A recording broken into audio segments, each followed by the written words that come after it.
MSC-ийг сонгуульж байгаа үзэгч та бүхэндээ баярлалаа. Ингээ манай медаль нэвтрүүлгийн ээлж дугаар эхэлж байна. За үзэгч та бүхэн мэдж байгаа бид бүхэн салбарын төлөөллийг нэвтрүүлгээр оролцуулахыг хичээдэг.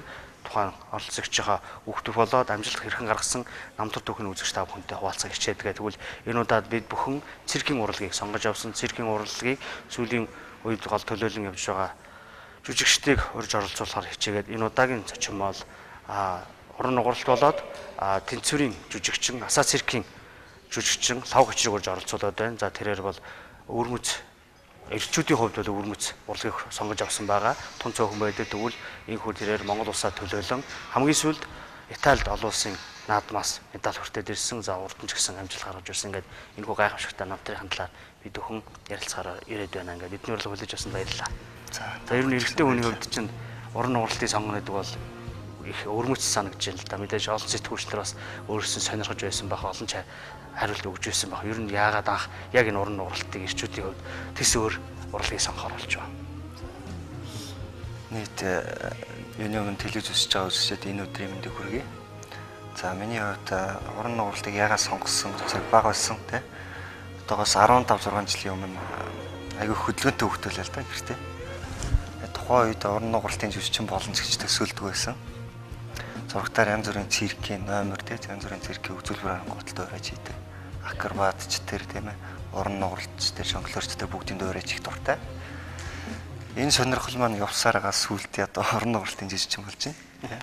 Акробатч болох гэж ирээд уран нугаралт руу орсон гэд өөрийн чинь тухай бас мэдж авсан л та. Тэгэхээр мэдээж эхний сонирхол бол акробатч байсан байна. Тэгээд багштай нас те уран нугарах авьяас байна.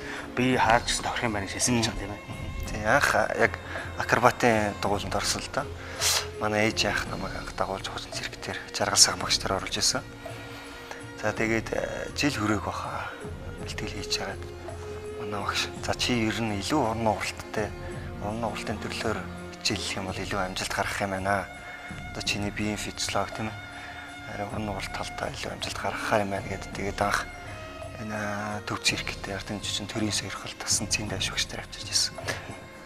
Ер нь уран нугаралт байх ч мэдээж оюун хатан байгаас гадна мөн жингээ барих шаардлагатай байдаг. Ер нь ямар шалгуур хэрэгтэй вэ нэ?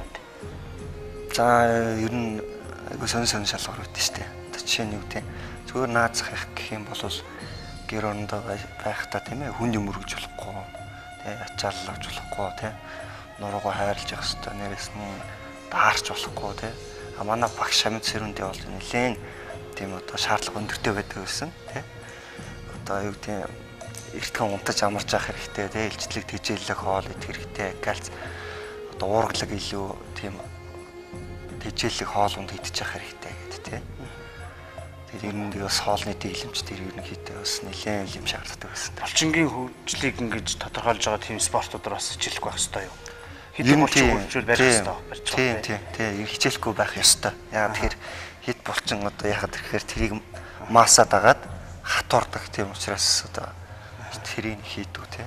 Мэдээж уран нугаралт гэдэг үзэгчдийн төрсөл бол эмэгтэй хүний урлагаа гэж байгаа. Тэгвэл эрэгтэй хүн хичээл болд юм байна гэж өөрөө бас харуулж байна. Цөөхөн 4 өлөө 5 манай уран нугарч байгаа гэж асуулаа тий. Тэгэхээр энийг харуулж байгаа. Тэгэхээр юу хэлэх гээд байна вэ гэхээр уран нугаралт ингээд эмэгтэй хүний урлаг гэхэр чинь нөгөө илүү их эрэгтэй хүнээс их хүчин чармал гаргаж таах тийм ээ. Хэр их удаа удаж ийж ингэж жинхэнэ уран нугараач хэлэгдэж эхлэх хэрэгтэй. За хэр удаж ийж тайз дээр гарах уу гэдэг маань яг тухайн жүжигчин, тухайн сурагчийн, тухайн хүний яг өөрийн хичээл зүтгэл шаардлагатай мэдээж. Эрэгтэй хүн эмэгтэй хүнээсээ чанарын ялгаа гэх юм бол эрэгтэй хүн илүү хатуу гэдэг тийм ээ. Өсөх тусам ер нь жоохон шүрмэслэг булчилгаа гэж ирдэг бол эмэгтэй хүн бол уян хатан чанар алдаад илүү тийм алдах гэдэг уян хатан чанар хадгалж одоо тийм байдаг тийм. Тэгэхээр өсөх тусам мэдээж бие махбод чангартай учраас илүү уян хатны дасгал илүү их хэвээр. Тэрийгээ дагаад мэдээж сургалтын дасгал тийм ээ. Дээрээс нь хүчний дасгал, дээрээс нь техник гэх мэт 4-5 төрлийн дасгал хийдэг. Эдгээр залуугаас олон улсын тэмцээнд оролцож байлаа. Мэдээж дөнгөж эхэлж байлаа. Тэгээд эхлээд олон улсын тэмцээнд орно гэдэг бол тэг амжилт гарна гэдэг бол маш том баяр болж байсан ойлгомжтой. Эмоц ч гэсэн их төрж исэн баг. Тухайн сэтгэлээ хуваалцаж явж байлаа. Бас дөнгөж эхэлчихэж байлаа. 2004 он гэдэг чинь 16 таа байсан л та. Тэгэхэд хамгийн анхны хилийн жинд тус гарч ирсэн тий. Тэгээ багш дасгалжуулагч багш хамт Монте Карлод ажиллаж байсан. Монте Карло бол яг спортоор их одоо олимпик зэрэгдэн шүү дээ тий. Тэгэхээр циркчд бидний хувьд бол нэг номерын Чансата зэрэглэл нэмсэн. Миний хувьд бага залуу насндаа оролцоод тийм амжилт үзүүлсэндээ маш их баярлалдаг одоо хүртэл тийм ээ. Дасгалжуулагч багштай ч гэсэн маш их баярлалдаг. Тухайн сэтгэл эмоц гэх юм бол анх удаа олон улсын тайзан дээр гарчсан маш их сандарч исэн. За яаж алдахгүй тоглох вэ гэж айгүй бодож байсан да. Тэгээд тоглоод ирсний дараа тоглоод гараад ирсний дараа хамаагүйс асгараал ерөөс айгүй тавиурал тий. Айгүй гоё гэл би сулраал ирсэн. Тэгээд багш маа ч гэсэн гарч ирээд баяр хүргэж ирсэн. Миний хөө сайн байна. Сайн жүжигчин болно шүү гэд хүсэж ирсэн. Тухайд яг хүрл цом авахад надад одоо яг жүжигчин болгонд өөр хүмүүс гардуулдаг байхгүй шагналын. Тэгээд тухайд надад одоо Чарли Чаплин байдаг шүү дээ нэрт. Нийтмж жүжигчин тэрний ачхүү надад гардуулчихсан тийм. Тэр надад хамгийн гоё бэлгшээлтэй мад завшаантай. Нурн жуулах хэрсэлтэй, жоохон сэтгэл зовноход, жоохон анхаарал сарнихад алдаа гаргач гадаг ойлгомжтой. Тэгэхээр тухайн үед ингээд жоохон ч байла анхудаага гаргаад ингээд сэтгэл зовж байгаад гараад ингээд үзүүлэлтээр амжилттай тоглолтоо сайн гаргаж үзүүлчихлээ. Харин бэлтгэл дээр хийдэг байсаасаа хэр сайн хийсэн мэт тухайн үед дүгнжсэн. Ингээд бэлтгэл тоглож шал өөр байдаг шүү дээ. Зөрүүтэй. Бэлтгэл дээр хишгээ хийж чадаагүй. Ер нь тийм байдаг шүү дээ. Миний хувьд одоо бэлтгэл дээр айгүй мундаг хийдэг түрүүкнүүдээ тоглолтын дээр яг тэгж сайн гаргаж чаддгүй. Ягаад тэгэхээр миний хувьд магадгүй тэр миний хувийн бодол зүгээр тэр тухайн жүжигчний сэтгэл зүйтэй айгүй холбоотой байх л та тий. Бэлтгэл дээр бол за алдсан ч яатна гэдэг айгүй тийм шийдэмгий хийдэг бол яг менежер дээр гараад өөрийгөө барих ч юм уу заалтаж болохгүй хариуцлагатай байх хэрэгтэй гэдэг үүднээс одоо айгүй хянаар хийдэг тий. Тэр болгоно эрсдэлтэй тийм түрүүкнүүдийг хийдэг байх жишээ тий. Тухайн үед бол миний хувьд одоо бас л бага байсан юмнуудад дөнгөж сураад ижсэн. Нилээ хүнд номер идэх байсан. Миний хувьд бүхэл бүтэн 5 минут нэг гар дээр үзүүлбэр өрөөсөө доош хөл төрөө боохгүйгээр ингэж зогсож байгаа баруун дээр шилжил зүүн дээр шилжил ингээд дөрвкнүүдээ ээлжлээл 5 минут дууссаны дараагаар буудаг байсан. Тэгээд гар их цуцалттай 5 минут доош хараад хамаг дөрвк хийж номероо дуусгасны дараа ёсолтой байсан. Тий. Тэгээд яг тухайн үед айгүй сандраад зарим нэг юм мартсан байсан. Алдаа мандагт байсан л байна. Өөрөөр чинь ярьжсэн нэг ингээд анзарж хахад өдөрт 7 хоногт 5 удаа бэлтгэл хийдэг гэж байна. Хийхдээ 5-6 цаг хийдэг гэж штэ. Асар хачаал, асар урт хугацаанд хийж байгаа юм. Тэгээд энэ бүх хугацааг ингээд төсвөрлөө гаргана гэдэг бол мэдээж хүнд хөдөлмөр байгаа л тийм. Бэлтгэлийн талаар өгүүлээч ямар процессор ямар хөө төлөвлөгөөтэй явд юм. Циркийн урлагийн нэг онцлог тэр л дээ. Олон цаг бэлтгэл хийх. Одоо маш олон цагаар бэлтгэл хийснээс үр бүтээл нь одоо ямхаар ахидаг ч юм уу те. Миний хувьд 7-8 жил хийсний дараа сайн нэг тайзан дээр гарч эхэлж байсан те багахад. Тэгэхээр ерөөсөө эхлээд юу яа техникийн дасгал юм, дараа нь хүчний дасгал юм, хамгийн сүүлд нь сонголтын дасгал гэл. Тэр бүхэн чинтэй яг дараалтаа дасгал хийдэг те. Тэгэж явдаг. Тэгээд ерөөдөө өдөрт дээдл нь 4-5 цаг л юм л те. Голчлон 3 цагийн дээдл нь 4-5 цагийн яг тэмцээнд ч юм уу тоглолтод бэлтгэсэн үед бол илүү ачаалтайгаар бэлтгэл юм.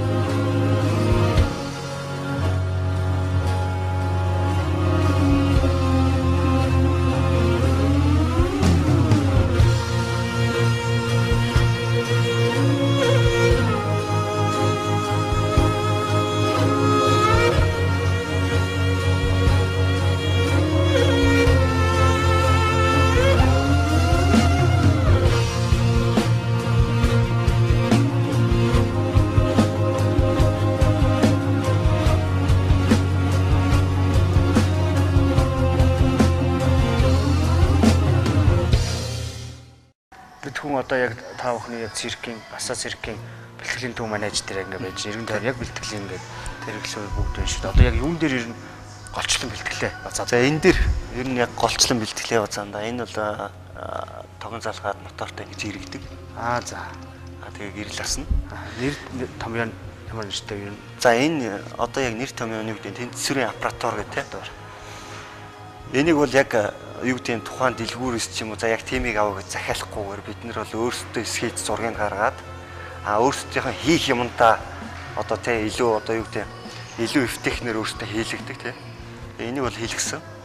Тий. Монголд энэ зэндээс бол хөдөлж авна гэж бол байхгүй юм байна. Хөдөлж авна гэж зориулж ирээсөө л хийх хэрэгтэй тий. Монголд ер нь циркийн юм хийдэг нэг 2 3 хаан тоотой хүмүүс байдаг шүү дээ. Отгоох гэд байна, улмаах гэд байна. Тий. Тэгээрээс дөрж гэж ерөөсөө хийж чаддаг. Хийж чаддаг тий. Яа тэгэхээр тэр болгон цирк юм чинь нарийн байдаг тийм ээ. Хамаагүй хүнд байж болохгүй. Тэгээд дээрээс нь бат бөх байх хэвээр тий. Дээрээс нь айгүй их техникийн юу шаардсан эргэдэг мотор. Одоо жишээ нь нэг Робокон тэмцээнд оролцож байгаа юм шиг юм ээ тий. Харин энэ бол нарийн юм байгаа байхгүй тий. Одоо жишээ нь энд одоо өшөө засвар хэрэгтэй байгаа л да. Бариулна гэхэд л дэшигээ бас зүгээр нэг бариул байхгүй. Одоо ийм бариул. Ингээл энэ дээр 2 гар дээрээ зогсон тий. Энэ маань одоо нэг талаараа юу тулгуур нэг гарын бариул. Нөгөө талаараа одоо жишээ нь урлаг учраас одоо номерхон сүжетэнтэй хөрүүлж энэ бол энэ маань ингээд сэлэм маягийн бас нэгдүгээр хоёрдугаарт ингээд ном сум маягийн болж байгаа. Яг ажилласан гэхэд ингээд олон янзын утга агуулмж өөртөө хандгалж тийм ээ. Тэгээд дээрэс нь бат бөх байх хэрэгтэй. Хөнгөн харагдахад гоё хэрэгтэй байхгүй. Энэ одоо целлулоид байт юм байна тийм энэ бол целлулоид. Акрил целлулоид байт. Энд дэр одоо өөрөө үзүүлж болох үзүүлбэрээ яаж ирнэ яах вэ? Ер нь тэгээд эн чинь бас өөрөө тайзан дээр гарахад тавихаасаа ихсүүл бүх юм шаардлагатай. Яг тэгэхээр энэ маань одоо дээр догонцоотой юм байх юм бол энэ дээр хөл дээрээ зогсож байгаа биш юм чинь. Гар дээр зогсож байгаа учраас маш нарийн бас болж өгөө доошо хөдөлгөөнгүй байх хэрэгтэй. Гэхдээ манай туслах менеж бол ерөнхийдөө зөөлхөн бамбалзаар учраас энэ дээр хийдгүү нэг хатуу шалан дээр хийдэг л. Тийм. Ер анх юунаас эхэлж исэн бэ? Анх үзүүлбэрээс ирнэ. Хамгийн анх бэлтгэлөө. Хамгийн анх миний бэлтгэл үлмийн шалтаас эхэлж исэн. Одоо үлмийг ингэж тавьж байгаа дээрээс нэгээ суугаад энэ шалтаас хамгийн анх маш хүнд юм биш л одоо бидний хувьд бол яаж энийг тесрэлж юм анх. Уйлах дуулах юм асуудал их гарах уу? Зөндөө байна. Зөндөө гарах уу? Ер нь баг байхад бол байнга шүү өдөр болгон л юм. Хүний хатуурчийг шалгана штэ. Ер нь цирк урлагтад ер нь циркийн урлагаар ингэж хичээллэхийн тулд зорж ингэж зоригтой байхын тулд үнэхээр өөрөө тэрэндээ хоббитой шатцсан байх хэрэгтэй юу. Тэрнээс зүгээр ингээ сайхан сонирхлоороо ороод ирнэ гэдэг хэцүү байна. Хайртай байх хэрэгтэй. Дуртай байж болох хайртай байх хэрэгтэй. Дуртай байлаа штэ. Дуртай байлаа гэдэг чинь нэг талаараа шохоорхол. Дуртай байгаад хийж байгаа шантраа за цаг ингэ бэлдэх. Хайртай бол тэ яваалаа. Заашаа. Тэ. Яагаад тэгэхээр эцсийн хүртэл тийм энэ чинь хатуурлаг штэ. Цагт мэдээж олон түвний анхаарал өртөж байгаа олон ярьцлага өгж ирсэн баг. Энэ олон ярьцлага энэ олон хүмүүсийн анхаарал дондоос мэдээж өөрийн чинь анхаарлыг их татсан. Дээр нэг гайхшрыг чинь төрүүлсэн тийм асуулт байна уу? Таны тийм нэг тэнэгдүү гэх юм бол нэг юм асуулт байсан. Ер нь дандаа л эмэгтэй хүмүүс нугарт хэлдэг шүү дээ. Эрэгтэй хүн нугарт хийхээ нэг сонио тайзан дээр нэг сонио харагддаг юм аа. Тэгээ эмэгтэй юм шиг эрэгтэй юм шиг тэгээд та яагаад заавал ийм мэрэгч сонгосон юм тийм асуулт аюул сонио. Тэгэхээр санагдчихсэн. Тэгэхэд би юу гэж хариулсан гэхээр энэ чинь бол нэг талаараа урлаг. Нөгөө талаараа тийм ээ жишээ нь хувь жүжигчин уран нугалт эрэгтэй ч вэ эмэгтэй ч вэ. Чи эрэгтэй хүн уран нугалж байгаа бол чи эрэгтэй хүнийхээ характераа устгийг гаргахгүй бол яг л октод чивэл яг л эмэгтэй хүн харагдана сте комоч юм шиг тийм. Энд чи өөрийн характер тэн дээр гаргах хэрэгтэй байхгүй тоглолтын дээр. Тэгж чи эрэгтэйлэг байна дээрээс нь хүчтэй байна уран нугалт чинь эрэгтэй хүн хүчтэй сүртэй харагдвал хоёул үүддэг сте. Хөл хайл яллаа ингээд тэгэл мохоо харагдтал та. Хамгийн гол нь дэр нь тоглолт хэрэгтэй байхгүй юм.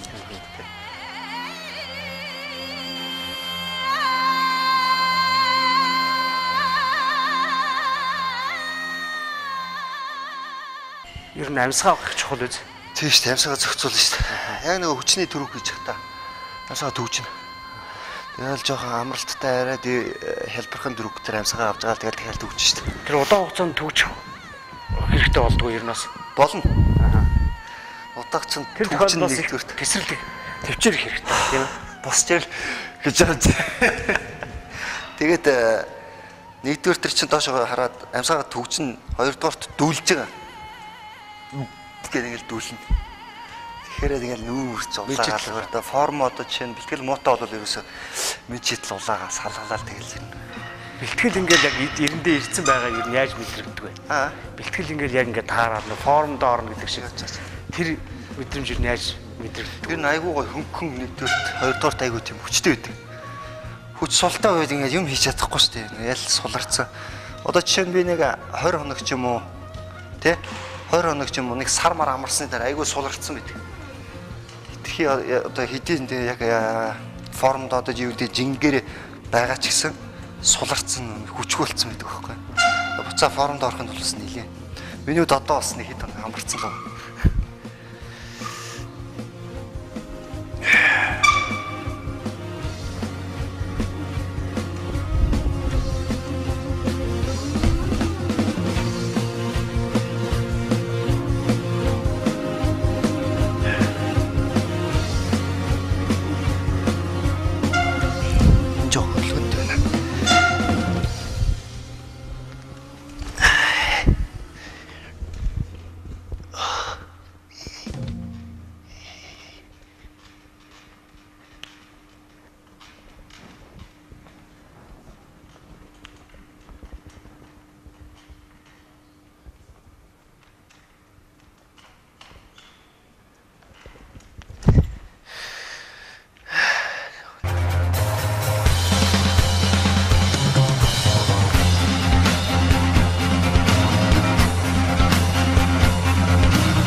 Одоо би гэхдээ энийг ерөөсөө тоглоогүй байгаа л дээ ерөөсөө. Аа.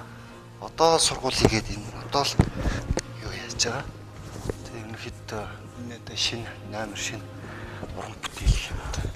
Ер нь ингээд уран бүтээл хүн чинь ерөөсөө ингээд дандаа л толгоогоо ингээд ажиллаж явж байгаа шүү дээ. Өөрөө чи үед ер нь одоо аль талаар илүү сэдвээ их бодох уу, агуулмжаа бодох уу, яадгүй ер нь. Юу өгүүлэх гээд ер нь үзүүлбэртээр шингээ хийчихэд юм бэ. Энэ нөгөө миний ядлаараа одоо миний цэгийн энэ олон жанрт 6-7 жанрт би алийг хийж чадах уу те. Жишээ нь миний одоо бэлтгэгдсэн бие маань аль нь тохиромжтой вэ те. Нэгдүгээр хоёрдугаарт би аль номерыг хийхэд би характер жишээ нь өөрийн одоо тоглолтоо гаргаж чадах уу гэдэг юм дээр л хийх. Мэдээж одоо юу хийж чаддаг дээрээсээ тулгуурлаад тийм ээ. Тэгээд бэлтгэл хийж эхэлнэ шүү дээ. Тэгээд яг би энийг бол одоо шинээр хэлж байгаа. Одоо л яг энэний хувьд сурагч байгаа тийм. Тэгтээ удахгүй бэлэн болох уу?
2012 он те өнгөрсөн жил Вьетнамд тэмцээнд орсон Ханой гэдэг капиталд нь болдог Вьетнамын олонсын тэмцээнд орж байгаад бас надтай адилхан яг юм тэнцвэрийн төрлөөр 3 жүжигч өрсөлдөж байсан.